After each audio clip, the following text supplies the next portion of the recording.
भावना रसोई में सिर पर पट्टी बांधे और हाथ लगाई खड़ी थी। क्या करूं मैं इस सिर दर्द का। तभी रसोई में भावना की सास ललिता और उसकी नंद नम्रता आते हैं। क्या हुआ बहू? माँ जी, सिर में बहुत दर्द हो रहा है मेरे। अच्छा बहू, तू कमरे में जाकर दवाई लेकर आराम कर, खाने की व्यवस्था हम कर लेंगे। अरे नहीं नहीं माँ जी, आप क्यों तकलीफ कर रही हो? बहू, इसमें तकलीफ की क्या बात है? तू हमेशा हम सबके लिए इतना कुछ करती है, आज हम तेरा काम कर लेंगे। जा तू कमरे में जाकर आराम कर। तभी भावना अपने कमरे में चली जाती है। भावना के ससुराल में एक हॉल और 3 कमरे थे। उसकी सास ललिता भावना के साथ माँ की तरह रहती थी। थोड़े समय बाद भावना हॉल में आती है तो वहां उसके सास ससुर मनोहर, ललिता, नंद नम्रता, पति मयंक और देवर रोहित ये सब बैठे थे। भावना के ससुराल वाले मिडिल क्लास लोग थे। उनका ये घर बहुत पुराना था। जी, मुझे लगता है अब हमें रोहित की भी शादी करवा देनी चाहिए। हाँ, सही कहा तूने ललिता। रोहित की उम्र भी अब शादी लायक हो चुकी है। यहां तो मेरी शादी की बात चल रही है। क्या करूं? बता दूं क्या सबको अपने और सपना के प्यार के बारे में? माँ, पिताजी, मैं एक सपना नाम की लड़की से प्यार करता हूं और उसी से शादी करना चाहता हूं। यह सुनकर सब दंग रह जाते हैं। अच्छा, कौन है वो लड़की?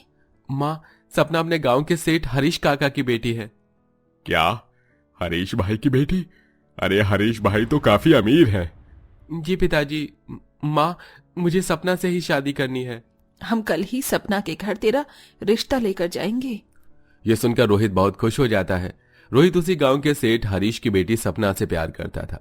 तभी अगले दिन रोहित और उसके परिवार वाले सपना के बड़े से घर में आते हैं, जहां सपना के अमीर माता पिता हरीश, मेनका, सपना का बड़ा भाई, भाभी, अजीत और निशा और सपना ये सब थे।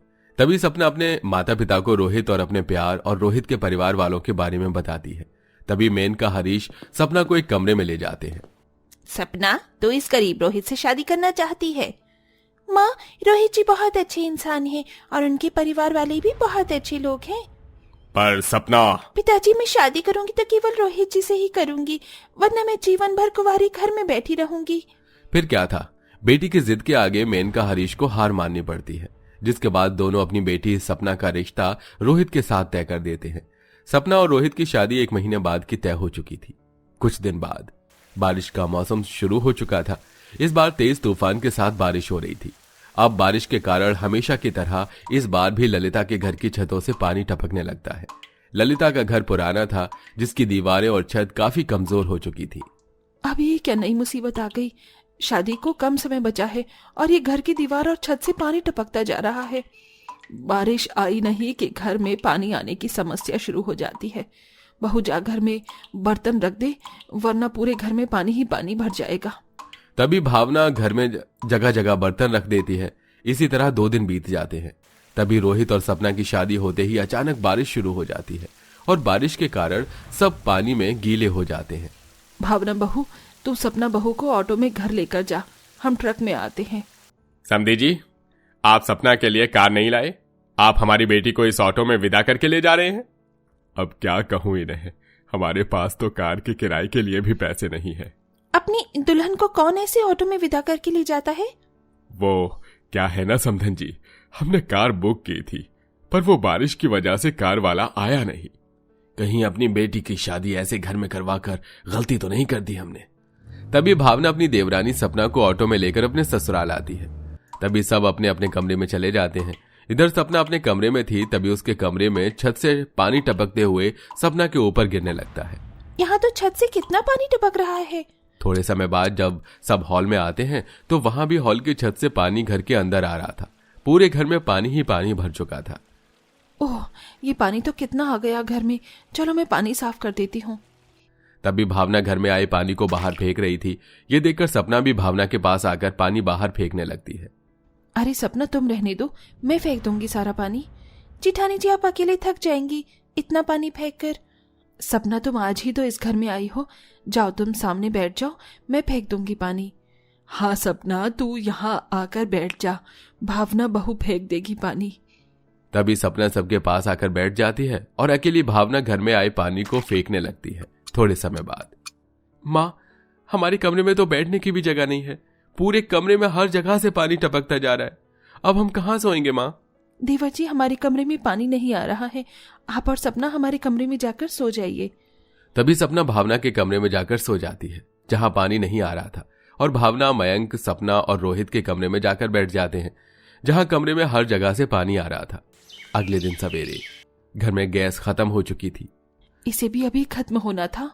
भावना बाहर आकर सबको गैस खत्म होने की बात बताती है। इस समय तो पास में एक पैसा भी नहीं है। रोहित की शादी के लिए ही हमें कर्ज लेना पड़ा था, अब हम गैस कैसे लाएं?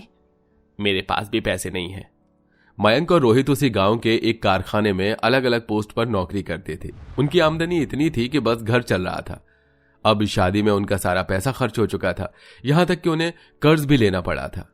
कोई नहीं माँ जी, मैं मिट्टी का चूल्हा बना देती हूँ, आज से मैं उसी पर खाना बनाया करूंगी।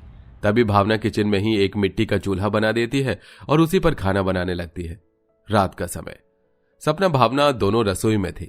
सपना, मैं सब्जी काट देती हूँ, तू तब तक चूल्हे पर रोटियां बना दे। तभी सपना मिट्टी के चूल्हे पर रोटियां बनाने लगती है और चूल्हे के धुएं से सपना बेतहाशा खांसने लगती है। अरे क्या हुआ सपना? धुएं से मुझे तकलीफ होती है जेठानी जी। ओह, तू रहने दे सपना, मैं बना लूंगी चूल्हे पर रोटियां। जा तू बाहर जाकर बैठ। सपना बाहर जाकर बैठ जाती है। उसे धुएं से परेशानी थी।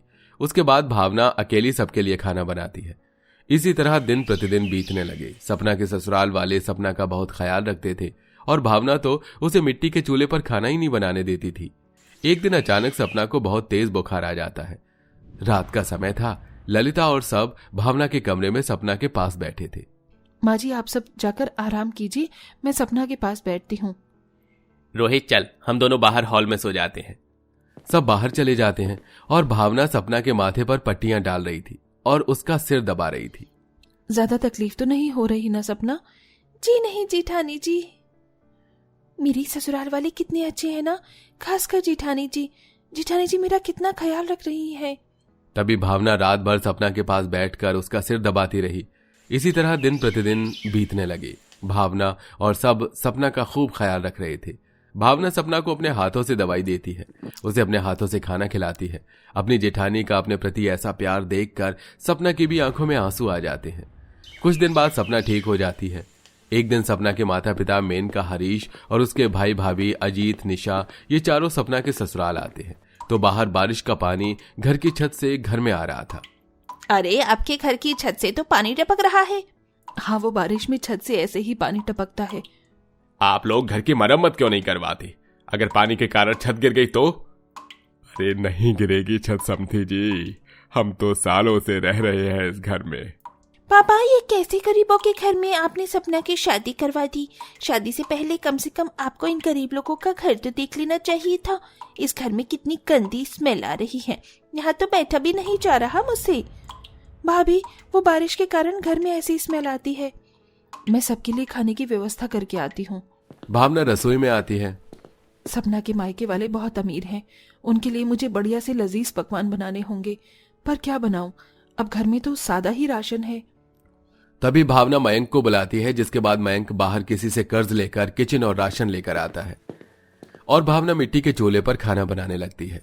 इतने में घर देखने के बहाने से सपना के माता पिता किचन में आते हैं। ये देखकर सपना के मायके वाले दंग रह जाते हैं। जी, देख रहे हैं आप, इनके घर में तो गैस भी नहीं है। इसका मतलब हमारी बिटिया जो महलों में रहती थी, वो अब इस घर में मिट्टी के चूल्हे पर खाना बनाती है। ये लोग कितने गरीब निकलेंगे, ये मैंने सोचा भी नहीं था, वरना मैं कभी सपना की शादी इस घर में नहीं करवाता। सपना के ससुराल की गरीबी देखकर सपना के मायके वाले दंग रह जाते हैं। तभी भावना सबके लिए चिकन बिरयानी लेकर आती है और सब खाते हैं। रात का समय, सपना के मायके वाले सपना के ससुराल में ही थे, पर कमरों में पानी आने की वजह से सपना के सास ससुर हॉल में सो जाते हैं और मायके वालों को भी वहीं सोना पड़ता है। तभी छत से बारिश का पानी सपना के मायके वालों के ऊपर गिरने लगता है। अरे उठो उठो यहाँ से, हम तो पूरे गीले हो रहे हैं। इस घर में तो चैन से सो भी नहीं सकते। मेनका, हमारी बिटिया तो यहाँ कितना दर्द भरा जीवन बिता रही है, मिट्टी के चूल्हे पर खाना बना रही है, ऐसे कमजोर छत से टपकते पानी में रह रही है। लगता है हमने अपनी बेटी की शादी इस घर में करवाकर बहुत बड़ी गलती कर दी।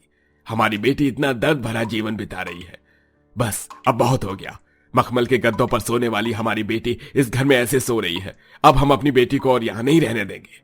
तभी अगले दिन हरीश, मेनका, मनोहर और ललिता को खूब खरी खोटी सुनाते हैं।